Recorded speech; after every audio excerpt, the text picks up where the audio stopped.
जैसा कि आप सभी को मैंने कहा कि संघर्ष की लड़ाई में हमेशा मैं आप लोगों के बीच में दिखा होऊंगा।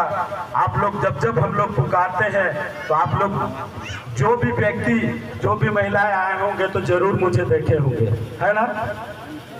चलिए, तो आज की भारत बंद के ऐलाने जंग में अगर सरकार की आवाजें, हमारी आवाजें सरकार तक पहुंचानी है। सरकार अंधी है, सरकार बहरी होती है, और सरकार अब लंगड़ी भी हो चुकी है ना।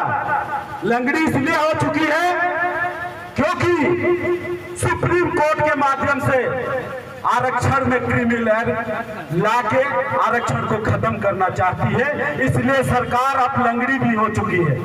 तो एक बार जोरदार नारा हो जाए बिल्कुल। केंद्र सरकार तेरी तानाशाही नहीं चलेगी, नहीं चलेगी, नहीं चलेगी। केंद्र सरकार तेरी तानाशाही नहीं चलेगी, नहीं चलेगी, नहीं चलेगी। केंद्र सरकार तेरी तानाशाही नहीं चलेगी, नहीं चलेगी, नहीं चलेगी। सुप्रीम कोर्ट का निर्णय वापस लेना होगा, लेना होगा, लेना होगा, सुप्रीम कोर्ट होगा, लेना होगा, लेना होगा, आरक्षण में क्रीमी लेयर वापस लेना होगा, लेना होगा, लेना होगा, आरक्षण में क्रीमी लेयर वापस लेना होगा, लेना होगा, लेना होगा, आरक्षण में क्रीमी लेयर वापस लेना होगा। लेना होगा, लेना होगा। झारखंड के टक्कर में संघर्ष हमारा नारा है, नारा है, नारा है, झारखंड के टक्कर में संघर्ष हमारा नारा है। नारा है, नारा है। आवाज दो, एक है, आवाज दो, एक है, आवाज दो। एक है।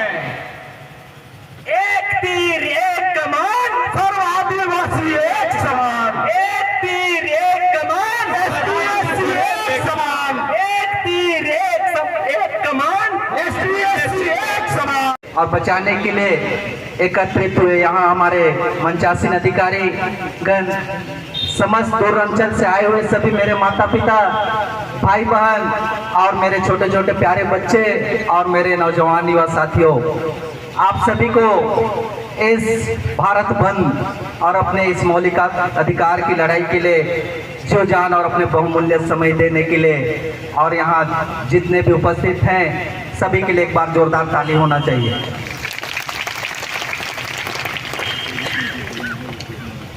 आज हमारे इस छोटे से जसपुर ब्लॉक में ही नहीं, पूरे भारतवर्ष में ये हमारे सुप्रीम कोर्ट जो कि 1 अगस्त को हमारे इस आरक्षण के विरोध में फैसला सुनाई थी, उसी के विरोध में आज हम सभी ST SC सर समाज एक मोर्चा बनाकर इस सुप्रीम कोर्ट के अवहेलना को और सुप्रीम कोर्ट के जो जजमेंट को हम लोग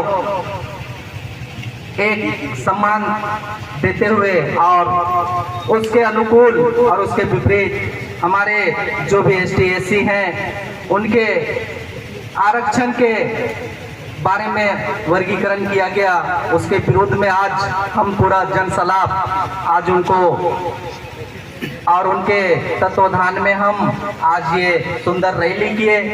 और इसमें आप सभी को मैं छोटा शब्दों में बताना चाहूँगा कि हमारे डॉक्टर भीमराव अंबेडकर ने हमारे अपने संविधान में इन्होंने हमारे लिए कई तरह के मौलिक अधिकार दिए हैं, और जो भी हमारे 5वीं और 6वीं अनुसूचित में ST SC के लिए जो आरक्षण का प्रावधान है, उस प्रावधान के तहत जो आज़ादी के आज 78वां साल हो गए, वो 78 साल के जो आज़ादी के समय में इन्होंने हमारे लिए अपने संविधान की किताब में बहुत ही अच्छे, जहाँ भी जिस जगह ज़्यादा बहुल क्षेत्र जिस जाति का हो उसको उस अधिकार क्षेत्र का और उसको मौलिक अधिकार का और स्वतंत्रता का अधिकार का पात्र होता है। लेकिन आज सुप्रीम कोर्ट को ऐसा निर्णय क्यों लेना पड़ा कि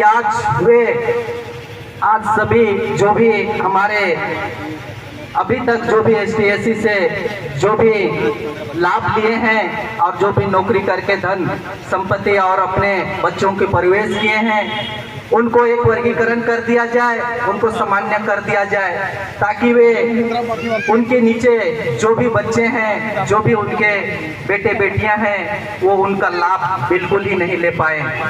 ये वर्गीकरण इसी को कर दिया गया है भैया और भाइयों। तो इसी के विरोध में जैसे पहले चलते आया है और जो हमें डॉक्टर भीमराव अंबेडकर ने जैसे आरक्षण देकर हमें जो बहुल क्षेत्र में आते हैं और ज़्यादा हमारा जो जनसंख्या है भारत में, वैसा ही हमको हर क्षेत्र में एक अधिकार लोकतंत्र में मिला है। उस लोकतंत्र को आज सम्मान करने के लिए और उसकी संविधान की रक्षा करने के लिए हम सभी एकत्रित हैं। और जो हमें संविधान में और जो 5वीं और 6वीं अनुसूचित में हमें जो मिला है, वो हमेशा बरकरार रहे और इस संविधान पर कोई किसी प्रकार का छेड़छाड़ ना हो। जो डॉक्टर भीमराव अंबेडकर ने अपने काफ़ी दिन लगे और काफ़ी समय लगे और काफ़ी बुद्धिमानी का उपयोग करना पड़ा, और जो संविधान में हमारे लिए जो मौलिक अधिकार मिला है उस पर कोई किसी प्रकार का छेड़छाड़ ना हो। हम लोग सुप्रीम कोर्ट से यही आशा और उम्मीद करते हैं कि जो हमारे लिए जो मौलिक अधिकार दिया गया है वो हमारे साथ बरकरार रहे, और जो भी हमें जैसे भी शिक्षा के स्तर पर और जो भी आरक्षण के आधार से जो भी हमें लाभ मिल रहे, उस पर कोई किसी प्रकार की छेड़छाड़ नहीं होनी चाहिए। इसी का सम्मान देने के लिए आज हम सभी आए हुए हैं और ये हमारे साथ हमेशा बना रहे, ऐसा ही अपील करते हुए आप सभी को जब भी ऐसा लड़ाई की और एक समर्थन और संगठन की जरूरत होगी, आप सभी अपने हक अधिकार के लिए लड़ने के लिए ऐसा ही तत्पर तैयार रहिएगा है। वैसा हमें निरंतर शिक्षा में, स्वास्थ्य में और अन्य परंपराओं में जैसा हमको प्रावधान है और जो भी हमारी मौलिक अधिकार है और संविधान के तहत जो भी हमारी रक्षा के लिए जो भी किताबों में लिखी गई है, जो भी हमारे लिए अनुच्छेद और जो भी धाराएं बनी हैं, वो हमेशा बरकरार रहे और इस पर कोई किसी प्रकार का संशोधन ना हो। और अगर ऐसा करने में शासन हमें मजबूर करती है तो हमारे मौलिक अधिकार की लड़ाई के लिए हम सभी को ऐसा ही आना होगा। ये तो हमारा शुरुआती है, अगर आगे जरूरत होगा तो हमें रोड पर भी जाना होगा और पूरे हमें एक बंद रोड पर और हमें कोर्ट तक का भी लड़ाई लड़ना होगा। इसमें आप सभी का संपूर्ण सहभागिता होना चाहिए। इसी आशा, उम्मीद और भरोसा के साथ मैं अपनी वाणी को यही विराम देता हूँ। जय हिंद, जय भारत, जय छत्तीसगढ़। धन्यवाद रोहित भाई।